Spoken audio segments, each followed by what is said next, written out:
Hola a todos, ¿cómo están? Volvemos a encontrarnos. Mi nombre es Mariana, pertenezco al grupo de Socioeconomía de Experimental Concepción del Uruguay. Es el segundo encuentro en este curso de huerta que estamos dando en forma virtual, ¿sí? Por la plataforma Zoom. El tema de hoy es siembra, trasplante, calendario de siembra y vamos a ver algo de asociación y rotación. Así que bueno, comencemos, así no perdemos tiempo. Bien, ¿qué es la siembra? ¿Sí? Antes de entrar a siembra directa, como dice ahí, ¿sí? Vamos a ver que la siembra es, eh, vamos a decir, colocar la semilla en un lugar, en un sustrato, en la tierra, donde pueda desarrollarse o desarrollarse un tiempo hasta llevarla a su lugar definitivo, que sería una siembra en almacén, que ahora lo vamos a ver. ¿Sí? Hay dos tipos de siembra. Una siembra directa, que es directamente sobre el suelo hasta el momento que la cosechemos. Ahí vamos a tener que usar esa siembra en canteros, que yo les dije anteriormente, que hablamos la clase pasada, una siembra en un contenedor donde la planta se va a desarrollar completamente desde el momento de la siembra hasta su cosecha, tengan en cuenta eso. Puede ser de dos tipos esa siembra, ¿sí? Si tengo un cantero, ¿sí? Puedo hacer una siembra al voleo. Una siembra al voleo consiste en dejar caer la semilla en forma de una lluvia, una fina lluvia. O sea, agarro la semilla y la voy espolvoreando sobre el cantero, ¿sí?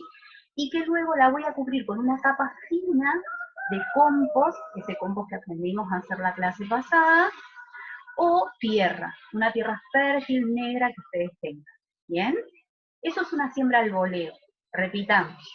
Una siembra al voleo es aquella donde yo tomo la semilla, la esparzo sobre el cantero como una lluvia, ¿sí? Y luego la cubro con una fina capa de tierra o de compost. ¿Vamos? Esto sería una siembra para que ustedes vean al voleo, ¿sí? Es agarrar con la mano y esparcir sobre la tierra. ¿Vamos? En línea, ¿qué es una siembra en línea? Una siembra en línea es una siembra que está colocada en un surco que previamente lo marco.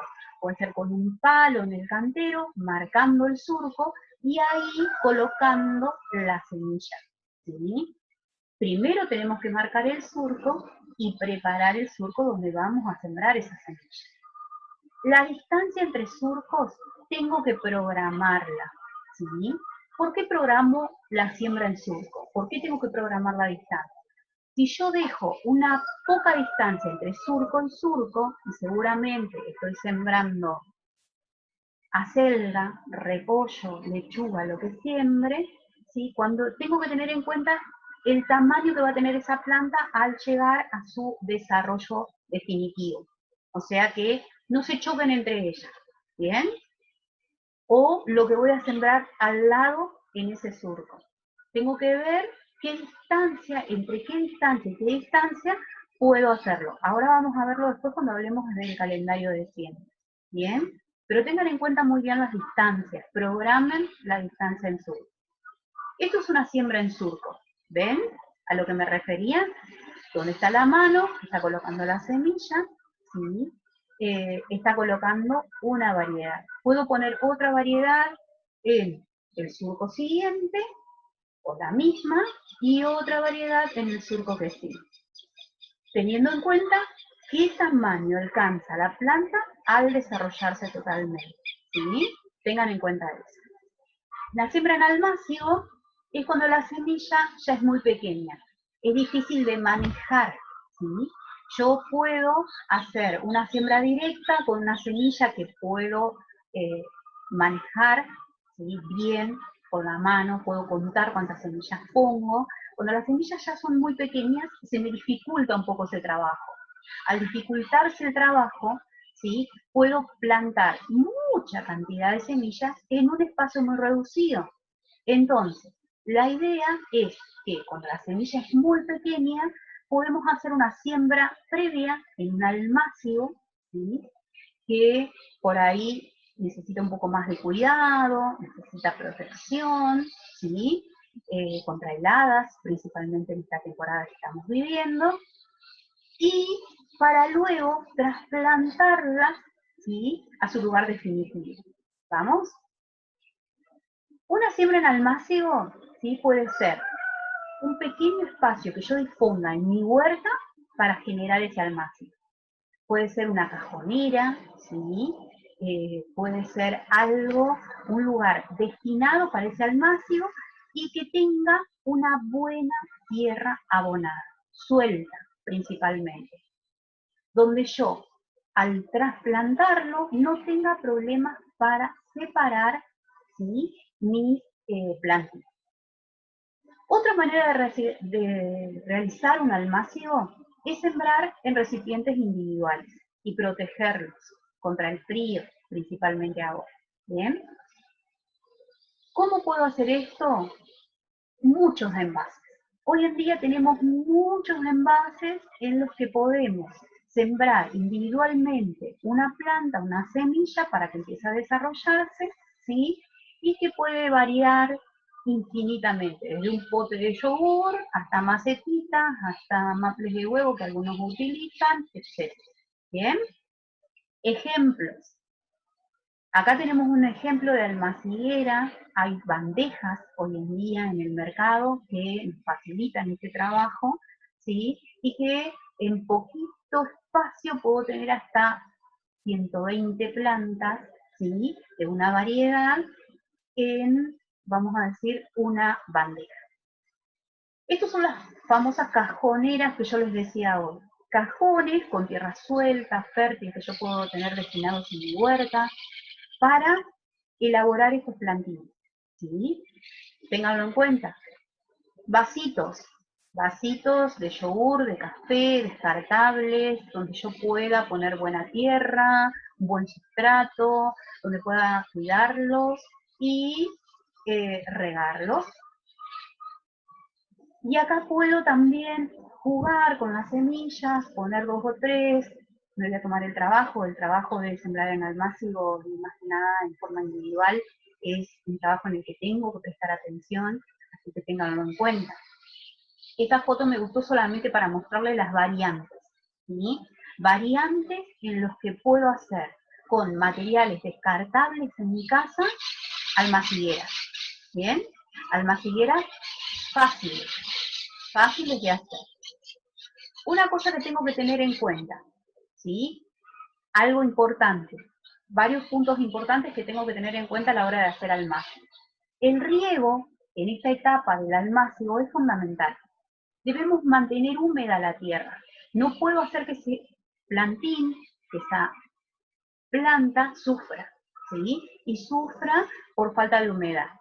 La semilla también tiene que ser de buena calidad, con poder germinativo.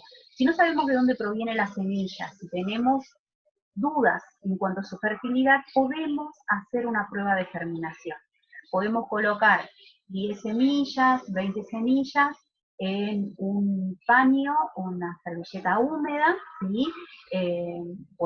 Ponerlo en una bolsa, darle calor, colocarlo unos días y después contar cuántas semillas han germinado. Si germinaron todas, nuestras semillas son muy buenas, tenemos un muy buen poder germinativo, así que el 100% de las semillas va a funcionar. Eso depende de que pongamos la semilla que sembremos, germinará.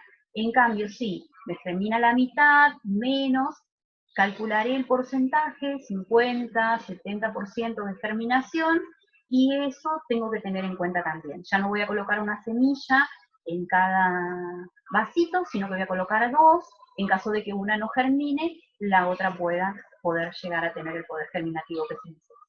Bien.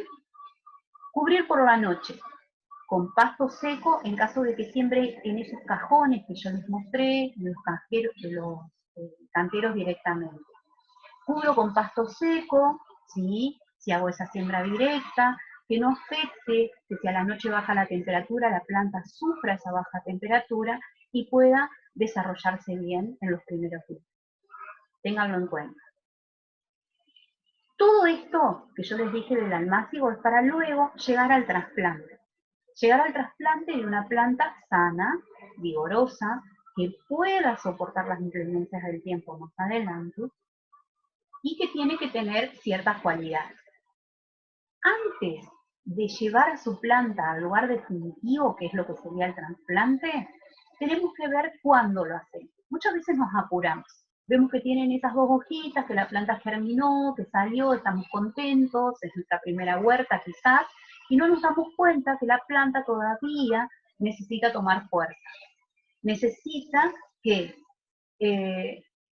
tomar un poco más de vigor, ¿sí?, antes de pasarla a su lugar definitivo. Por eso, cuando la trasplanto, cuando tiene 3 o 4 hojas verdaderas, las plantas, la mayoría de ellas, germina y larga 2 hojitas, ¿sí? Esas 2 no son verdaderas. La hoja verdadera recién viene en el medio, ¿sí? La tercera viene a ser, ¿sí?, es mi primera hoja verdadera.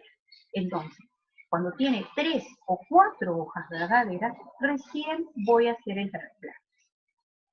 Acá vemos una foto donde se ve bien, ¿sí? Tengo 2 hojas, que son las que se desarrollaron, principalmente cuando mi planta germinó, ¿sí? Y tenemos en el medio 2 hojitas más. Estas 2 hojitas son las verdaderas. Este plantín todavía no está para trasplantar, ¿sí?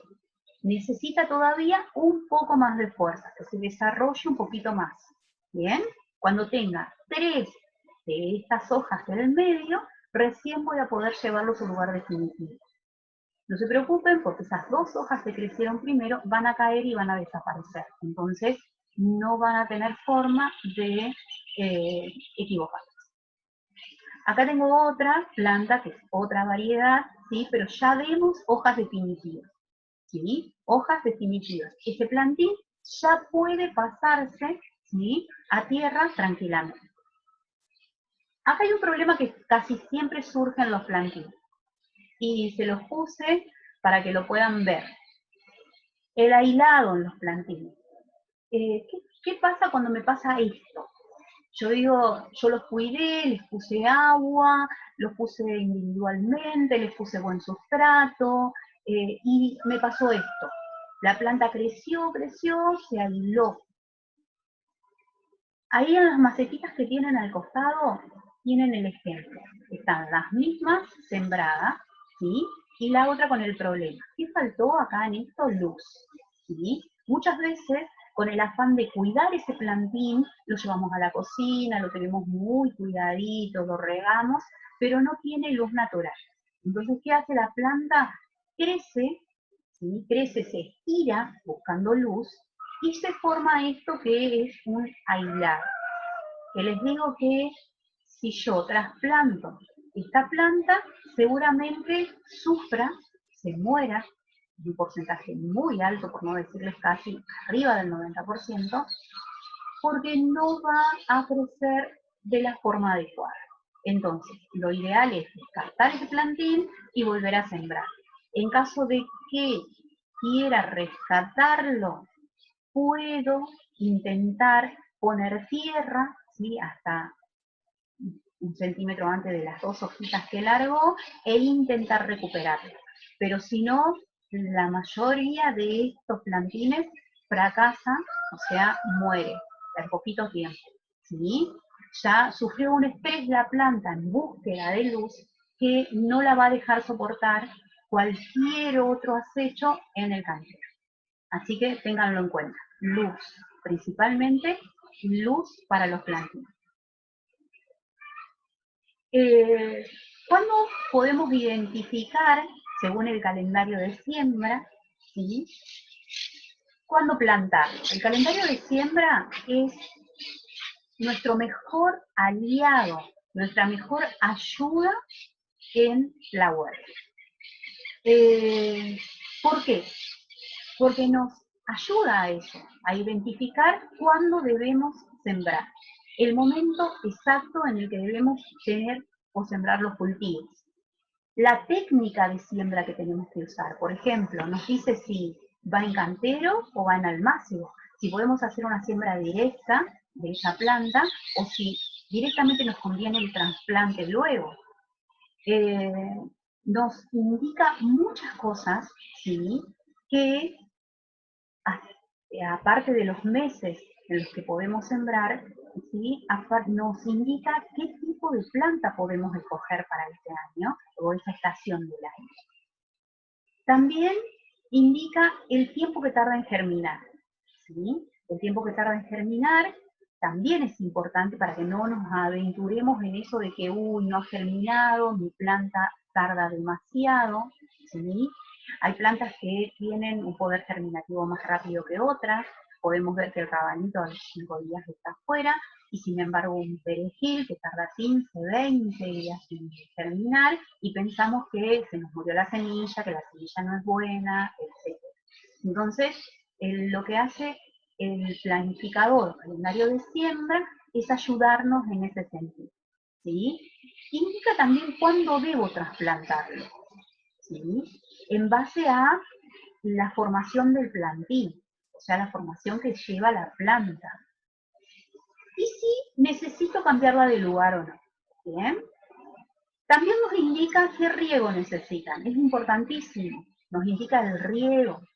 Y nos indica también qué labores culturales debemos realizarle a esa planta y qué momento de cosecha tiene cada una.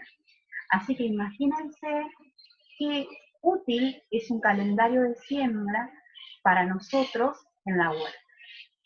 Nosotros en ProHuerta se ha generado un planificador que pueden descargarlo de la web, ¿sí? Con este nombre, donde nos indica no solamente desde la botánica de la planta, ¿sí? Sino también cómo podemos ubicarla en nuestra huerta, o sea, dentro del diseño que tengamos de huerta, cómo podemos utilizarla, si es apta para canteros, si podemos ponerla en contenedor, qué distancia tiene que haber entre una planta y otra, con qué podemos asociarla, con qué podemos rotarla, pero vamos a hablar de eso. Es muy importante conocer y tener un planificador a mano. Por eso les recomiendo que carguen el planificador, que lo tengan, que vean cuáles especies pueden sembrar. Esto les va a ayudar muchísimo también en la planificación de la huerta. Y hay algo que les quería contar de esto. Acá hoy hablábamos, y días anteriores, creo que en la clase también, anterior, hablábamos de la distancia entre plantas, ¿sí? Recién cuando hablábamos de la siembra, hablábamos de los surcos, de la distancia que tiene que haber entre una planta y otra. El planificador nos enseña qué distancia debe tener al trasplantar, por ejemplo, un plantín de lechuga, a qué distancia debo trasplantar el siguiente, ¿sí? Ya que la planta necesita un espacio para desarrollarse totalmente y no puedo colocarlas o trasplantarlas muy cerca. ¿Vamos? Entonces, la distancia entre plantas es una cosa y la distancia entre líneas o surcos es otra. Entonces, está muy bueno conocerlo, el planificador nos indica sobre esto especie por especie, ¿sí? Así las plantas pueden lograr un desarrollo adecuado, ¿sí?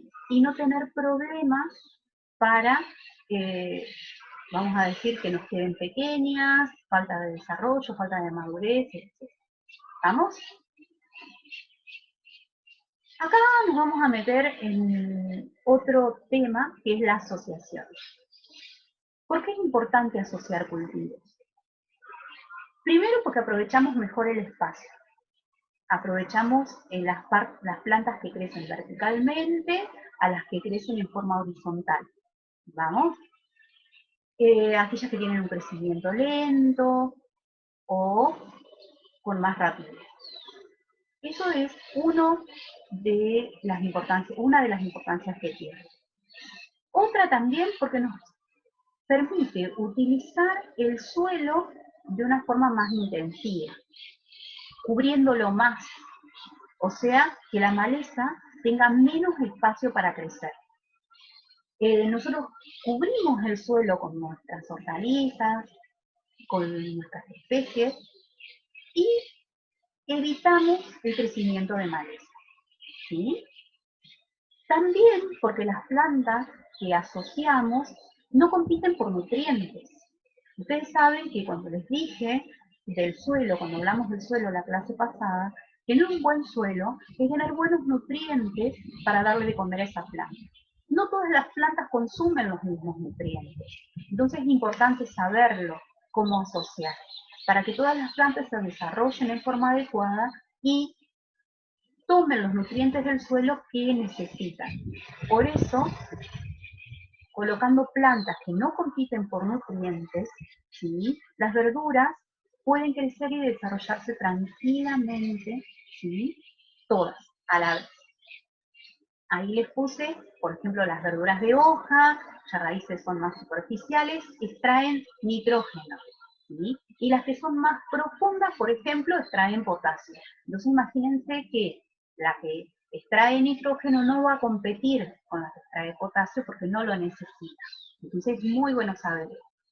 Las asociaciones también protegen frente a las plagas.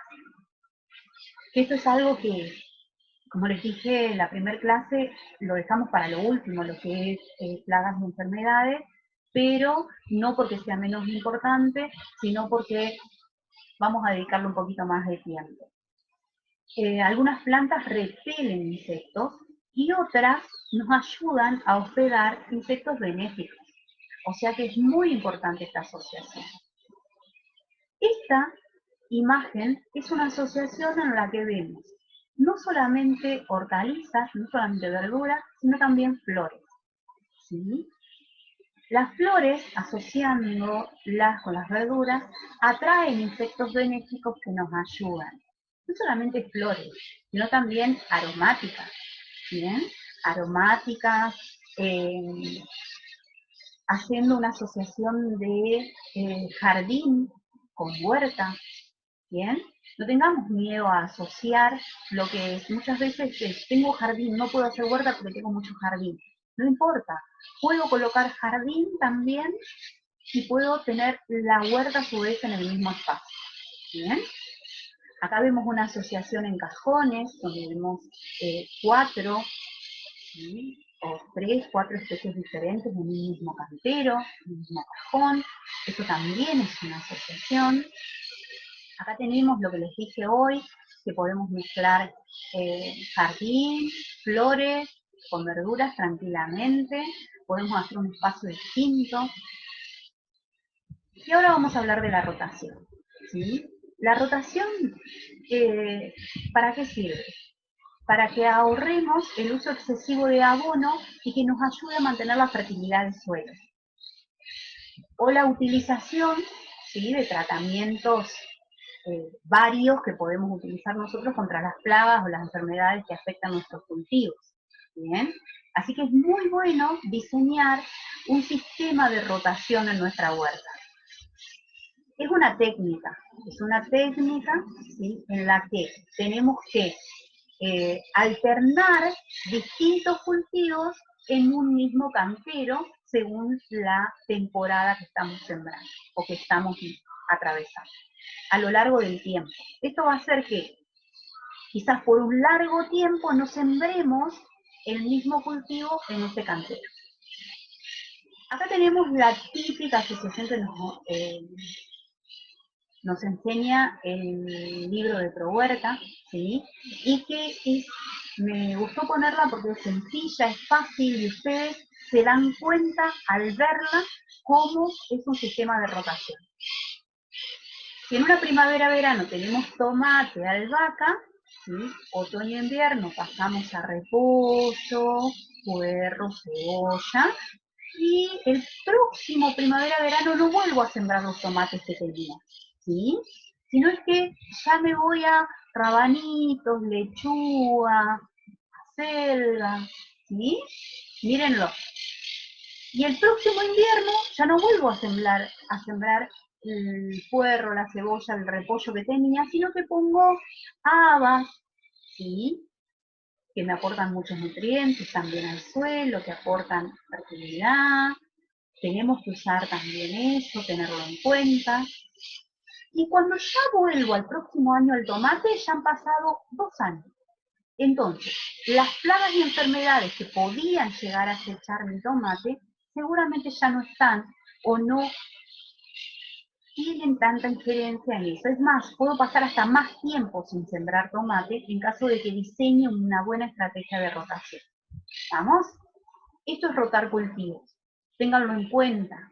Es bueno, no solamente porque ayuda a mantener la fertilidad del suelo, sino también porque ayuda a que mantengamos alejados de nuestra huerta todas aquellas plagas y enfermedades que acechan nuestros cultivos.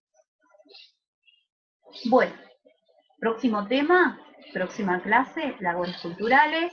Vamos a hablar bastante sobre eso. Vamos a hablar de la cosecha y de la autoproducción de semillas. Bien. Bueno, hasta la próxima. Espero que por ahí les hayan servido los consejitos. Por ahí tengan en cuenta que es el mismo ID, la misma contraseña y nos estamos viendo. Gracias.